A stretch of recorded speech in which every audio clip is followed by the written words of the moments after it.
our veterans need your support. Foxfield Farm for a Recovery Mission is a not-for-profit organization that has been established to provide an equestrian groundwork training program for U.S. veterans with PTSD and related issues incurred through military service. This curriculum will be offered at absolutely no cost to any veteran participating in the program. This foundation will also incorporate the repurposing of rescue horses and locating new, responsible owners. The synergy of the work invested by the veterans to aid the recovery of these horses is equitably therapeutic. Please go to our website to be a supporter, www.foxfieldrecoverymission.org. Thank you.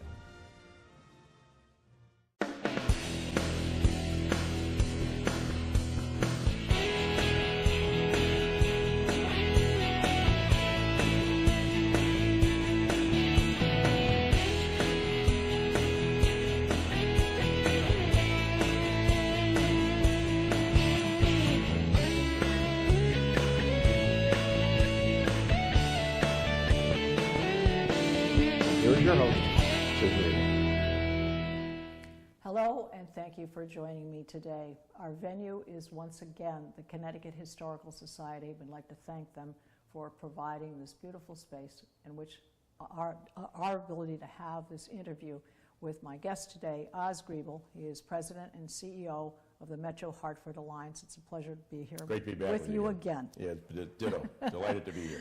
All right. Well, let's talk about the history of Metro Hartford Alliance. Right. Yeah, take us back to when it started, how it evolved, et cetera. Well, the kind of the Reader's Digest summary is back in the late 90s, there was an effort that was led at the time by Carl Kropick, who was the COO at UTC then, to develop an economic development plan for this region. Was federal funding available? And one of the things that came out of, there were several initiatives under that umbrella. It was called the Millennium Project. They were looking at the civic infrastructure. And I was still at what was then Bank of Boston. I was on the committee to look at that. And we hired a consultant to take a look at what a couple of other regions of the country were doing, Louisville and Philadelphia particularly.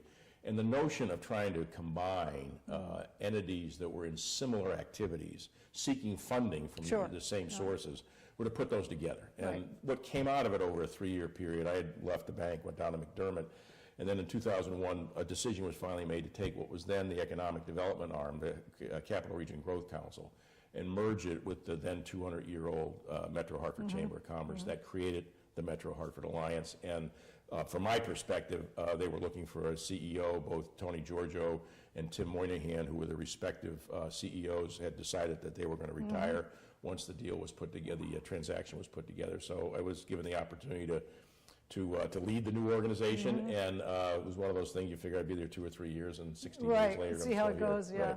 Yeah. And now, was the administration involved, or was this just kind of evolved by itself? It's all private sector. Okay. When you say the administration, you're talking about the state. Yes, I mean, was there a discussion with them? And there was no, that I recall, any meaningful interaction. It was really the leadership, both the private sector leadership, broadly defined business, but also organizations like the Hartford Foundation for Public Giving, Hartford 2000, CROG, were all involved in putting what now is the Alliance together. See, because I'm looking at the perspective back then was to obviously find those commonalities, to improve the growth of the companies themselves, and to find routes to benefit everybody who was involved with it. But at the same time, while you're doing that, you're improving the growth of the state. And so, absolutely, I mean, to draw talent to the state, to draw opportunity for people. So that's why I asked that question. Now, give us some of the ideas of some of the highlights that happened. So you got going in the early 90s, and what was the first big accomplishment? I'm not so sure I can go back to a single accomplishment. I think there are threads that start in 2001 that knit everything together. And clearly, it actually took us a little while to agree on verbiage around a mission statement. But the original name of the organization was the Metro Hartford Regional Economic Alliance. Wow, it took us about 2 years to get rid of 2 words. And the notion, our mission statement today has been true now for about 13 or 14 years, is to say that we were getting paid by investors to see that this region, and the region more or less is defined now as the 39 towns in the Capital Region Council of Government. So from Enfield and Suffield up on the border down to Cromwell and then out to the Yukon campuses in Mansfield and the Farmington River Valley towns, that we're getting paid to see that this region competes. And that's the word that we stressed, that we're competing for jobs, for capital, and talent. And it was really trying to get at a mindset that if you don't see yourself in competition and you don't act like you're in competition, then the competition will roll over you. Of course. And over the last, I think, 20 plus years, as the economy has become more global, the competition for capital, the competition for talent has become more intense. If you don't see yourself as having to put your best foot forward, trying to improve everything that's in your inventories, then you're not going to be successful in retaining what you already have, never mind recruiting new things in. So I'd say that if I had to point to one thing over the period of time, it's really the change of attitude to say, a lot of people would say, well, Connecticut, and people really want to come to Connecticut. Why do we have to worry about competing? And that probably was true for a long period of time, but somewhere in the 80s and 90s, as the economy changed, the downturn in the economy here in the late 80s and early 90s. The internet comes on, all those the things, messages are out there. It's a different world today. Right. And even the quality of life argument that's always been a big Connecticut, great quality of life. Pick a state that you would compare ourselves favorably to, or you would look down upon back in the 60s. I'll pick Mississippi, for example. Who would ever live in Mississippi? Well, that's not true today. Every state has improved its game. It's improved its educational structure. It's improved its way of its quality of life. Some better than others, but clearly we're in that competition, and that's what we've tried to do. So the things we've done to demonstrate our competitive advantages have been forming something called HYPE, Hartford Young Professionals and Entrepreneurs, forming the Connecticut Insurance and Financial Services Cluster, the Connecticut Health Council, being a strong advocate at the Capitol for policies that are going to be conducive to private sector investment, private sector growth. So many people deserve a lot of credit, both people who've worked at the organization, our board members, various chairs that we've had, the investors, of really shaping what I think is a very effective organization with a brand that's well respected by both political leaders as well as by private sector leaders. Well, I think, Oz, the fact is the culture of, let's call it a company, let's call it a department, a company, whatever, the alliance. The tone and the culture of it is set by the leadership. Now, you as the leader, all right, are giving everybody, here's the playbook, this is how we work. Right. So when a new business comes on board and it's going to be part of the member, is there kind of a thing, here's the way we work, these are our objectives, these are our goals, want to make sure that they're in alignment with where you want to go with your company? Right. Is that pretty well set down? Yeah, I think I'd even take a step backward and say one of the things that we've tried to inculcate, and I think we've done a great job, people like Nancy Wheeler and a number of others, is putting the investor first. I mean, it's one thing to go and ask you as an entity, as an individual, come in and be an investor, and let's take your money and we'll call you back in a year or so. The idea that we need to understand what your needs are, how the organization can be responsive to you, the way that we communicate to you what we're trying to get done on a global, on a broader scale, and how you can participate in that. Because what a lot of investors want is the opportunity to participate in influence what we're doing as an organization, not just for their own benefit, but there is most of our investors, in fact, I'd say all of our investors, stay with us because they believe that the proverbial rising tide lifts all boats. And so while I'm focused on my bottom line, I have to be worried about my payroll, I have to be worried about my growth, that I'm going to be more successful if this region is successful. And I think that's been an important element of how we've both attracted and retained investors and why the brand of the organization is so well respected. All right, give us a sense now when you talk about companies joining in membership. Are there different dues? Are they all the same? Because some companies are really little and some companies are huge. Most organizations like ours, whether they call themselves an economic development organization or a chamber of commerce, and they tend to blend, and our tagline is that we are the region's economic development leader and the city's chamber of commerce. That our Hartford investor, which is our entry-level investor, it comes in at a formula of $400 plus $10 for every full-time equivalent. And then There's a regional investor level, a strategic partner level, and our leadership investors, of which there are 14, all invest more than $100,000 a year on that. So that includes Webster Bank and Bank of America and Travelers Insurance Company and all the major employers, including the 3 hospitals, by the way. And that, and they, because they represent such a significant part of the employment base, it's critical that they're in there. But we have a group, the tier right below that we call strategic partners, and many privately held companies, law firms, accounting firms, they're paying us that formula I mentioned, plus $9,000. When you look at our budget, which is about $5.6 million, almost 40% of that comes from 14 leadership investors, but about 40% of it comes from 130, 35 strategic partners. So it is definitely a large employer component, but there are, as you know, job growth is going to come more from smaller businesses, privately held business, entrepreneurial things, than it is going to come from that. We have to keep, we're so blessed in this region to have so many major employers that are employing 2,500, 3,000, 5,000 people. It's the UTCs, and as I said, and the Travelers and others. But the growth is going to come because as they try to control costs through the implementation of more technology, which smaller companies do as well, but the opportunity to be in the supply chain, for example, at UTC and whatnot, that's where the job growth is going to occur. All right, well, let's talk a little bit about number of, what's your staff? Yep. You have the number of members. I mean, how many, between all the companies?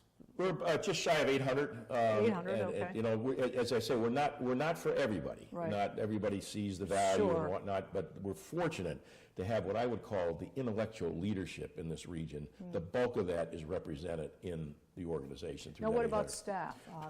25 full-time equivalents. We've gone through a lot of change over 16 years, like any organization does. The combined staffing levels in 2001 were about 35, and for a number of reasons, not the least of which was revenue streams. We had to consolidate, went down, I think at one time we were as low as 18, and then over time we're up to our current level of 25 people. Now, what's your, I guess you've referred to it as a way of working. I mean, how many meetings do you have a year, or how you, I mean, you know, what happens? What happens during what's the calendar year look like? Well, it's a great question because it varies by that investor level. Our leadership investors, we have formal structure where they meet quarterly, but for example, as the city has gone through its fiscal crisis, we've brought that group together more frequently. So the mayor can talk to them. There can be discussions by people who are experts in municipal bankruptcy, and that group can be more informed and ideally be even more influential. A number of our investors desire a lot of networking events. I don't know if I'd go so far as to call them B2B, but which tends to be a little bit of a hackneyed phrase. But the notion of getting people getting to know one another, not staying in their verticals solely. More networking. Networking, and not just for when I used B2B a second ago, not just to get the next piece of business, but to understand that there's a group of folks in this region that share your values, that share your concern around the learning curves can happen. All that stuff is mentors of larger companies to smaller companies. Yep. It's the grease that makes the local economy go round and round. All right, I've got a quote here, a recent Hartford Current article you were quoted as saying, "It's clear that the need for growth in private sector jobs and private investment is absolutely critical." You've kind of referred to that, but flesh that out. Well, I mean, one of the things I want to say, it's not exactly the most insightful line that I've ever had, but if you look at where the state has been, and the point I make is if you go back to late 80s, early 90s when I first came down here, we lost about 120,000 jobs in that period of the real estate crisis. It took almost a decade, well, more than a decade, almost 12 years to get those 120,000 jobs back. They came back more or less at the same... That's kind of scary, you know? It is, and it came back at almost the same median income as the jobs that left. So fast forward from 02, 03, things are okay. Then we hit the crisis, the recession in 07, 08. We lost roughly another 120,000 jobs. If you believe that we've recovered, and some people say we've got them all back, I'm not quite sure. I've seen other studies that say we've only got about 100,000 jobs back. It took the better part of 7 or 8 years to get those back, and they've come back at a lower median income. Oh, So okay. two points I make in this is, one is if you go back to 1989 to 2017, in that period we've had virtually no That's a job big growth. factor, because but the numbers might come back, but Right, that, but, yeah. and the median wage now Right. is lower. The bottom So- line is So different. when you look at the challenges we're facing in the state as it relates to income, tax growth, growth in our tax revenues, both sales tax, personal income tax, and others, those are down because the base is shrunk. So the notion of how do we get out of this Yeah. dilemma that Right. we're in, part of it, yes, we have to have serious conversations about restructuring and serious conversations about cost control. But the best thing that can happen in this state is to create the environment where any private sector entity of any size says, I want to be in Connecticut. Preferably for us, we'd like to be in the Hartford region. Right. Because it is that the more jobs here's the simple thing, we're about 3.5, 3.6 million people a day. If we were at 400,000, at 4 million, another Right. 400,000 people, and 3/4 of them were working, so you added 300,000 plus Right. jobs. Right.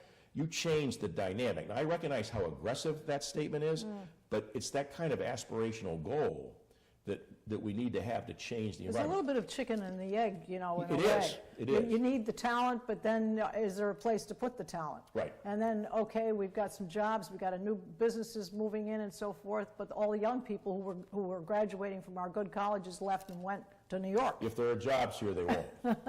If there were jobs here, they won't. Right. Well, you've talked about difficult times. You've talked about, if you could key in on maybe one or two key things and you've got difficult times, what's the first step you take as the leader in trying to change the course of what goes on? Well, I think right now, and this is, it's a It's got a budget problem right now.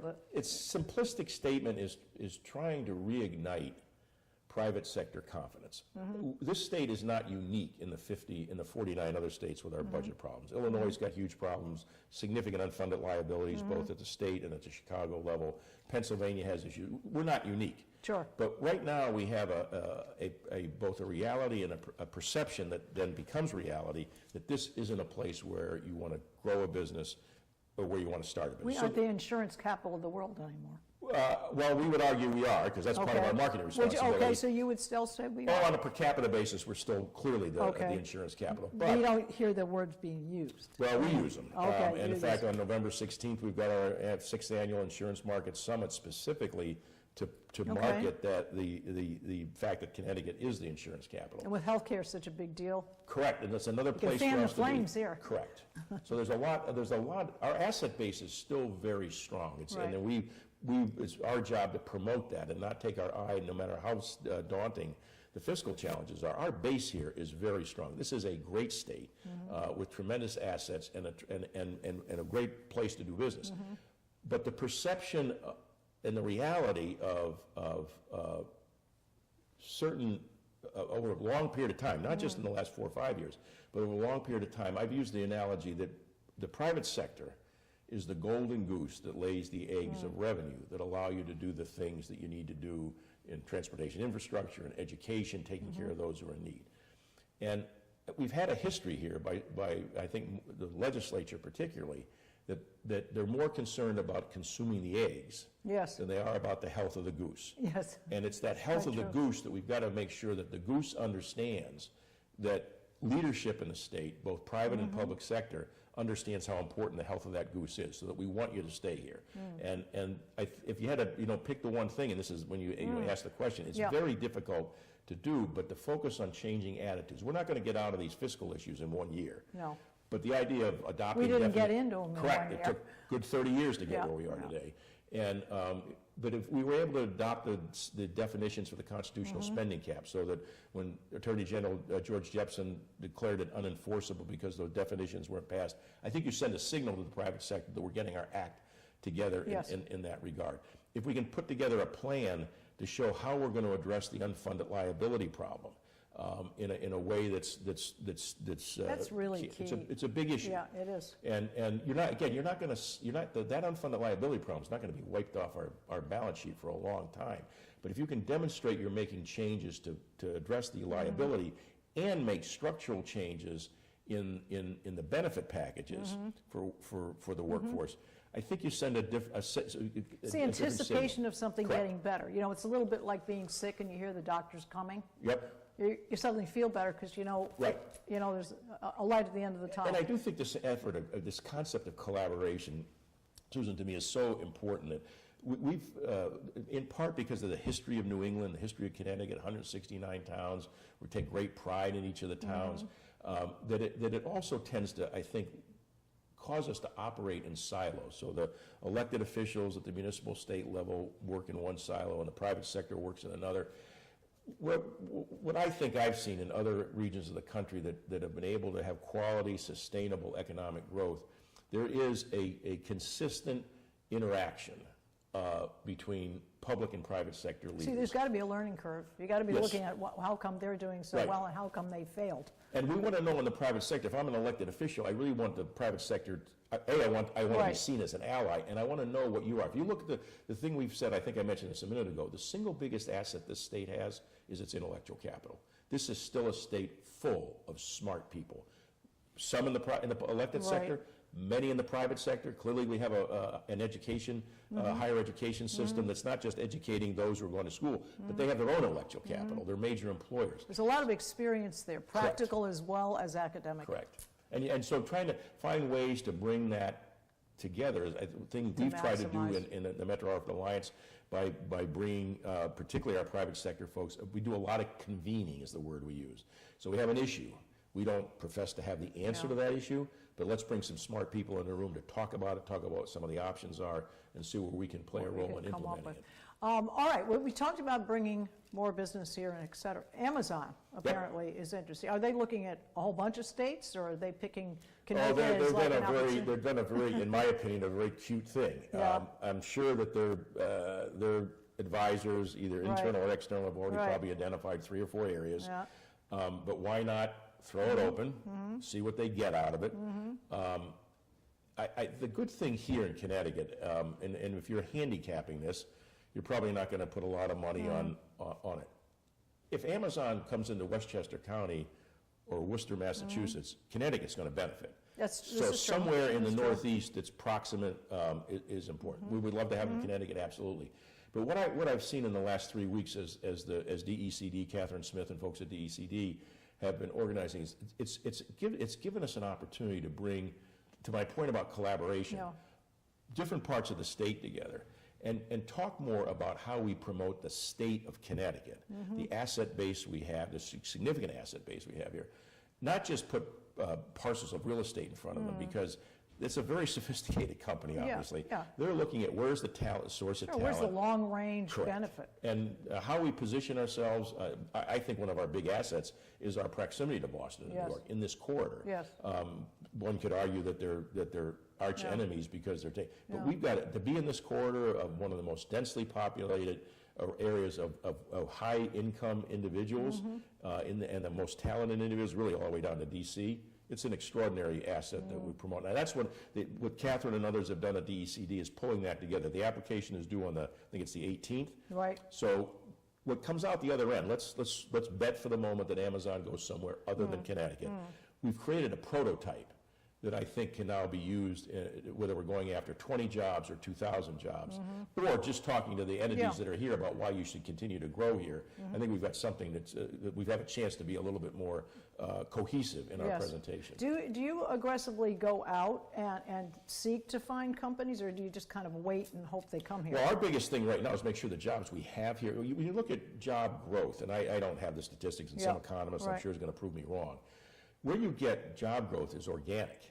So what you want is UTC to say that the next job that UTC is going to add is going to be in Connecticut. Okay. Yes, you're always looking to see if you can get somebody else to come in, and we do a lot in foreign direct investment, talking to Israeli companies that want to be in the U.S. market, promoting Connecticut as the place to launch their business here in the U.S.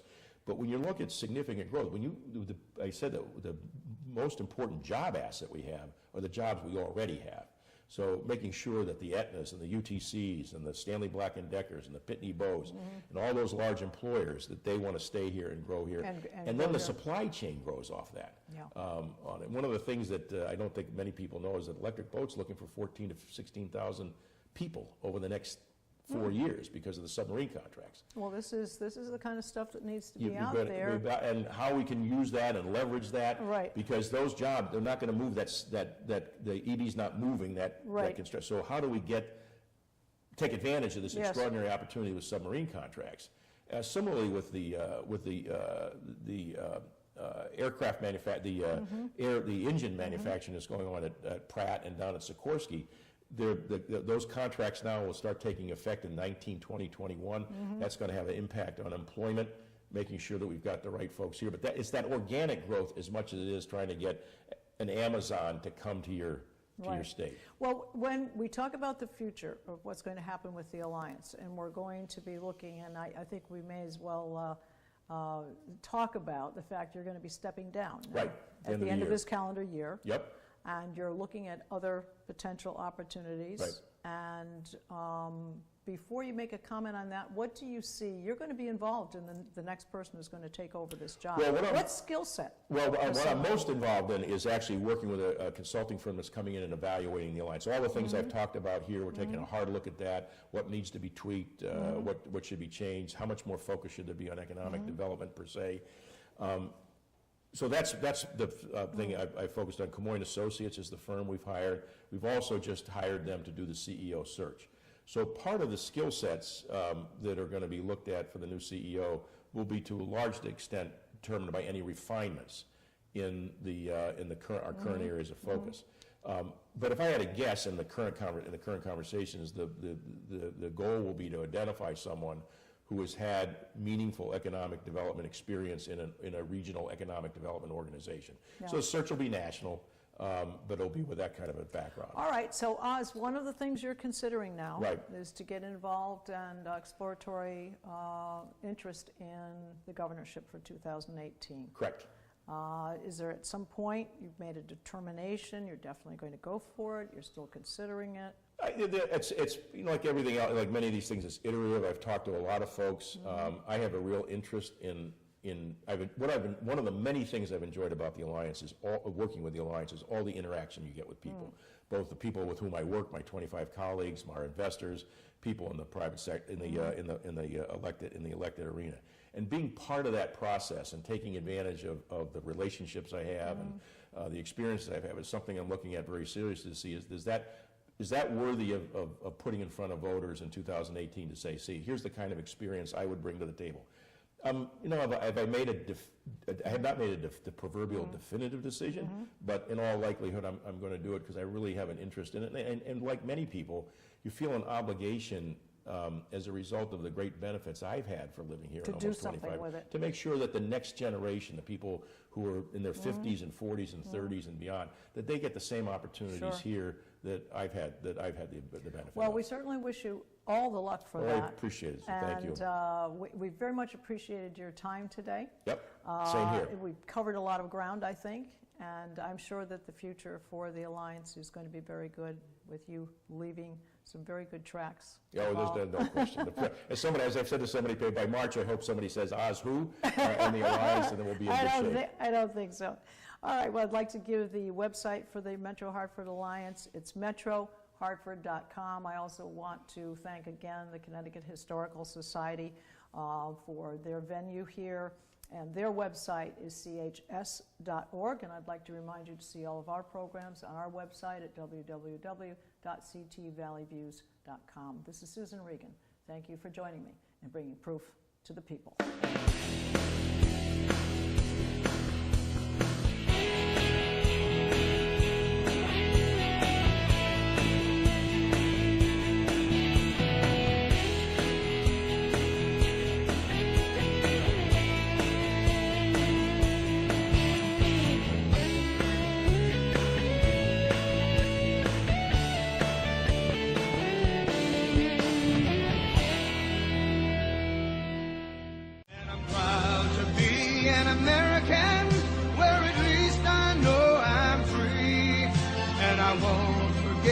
The men who died, who gave that right to me, and I gladly stand up next to you and defend her still today.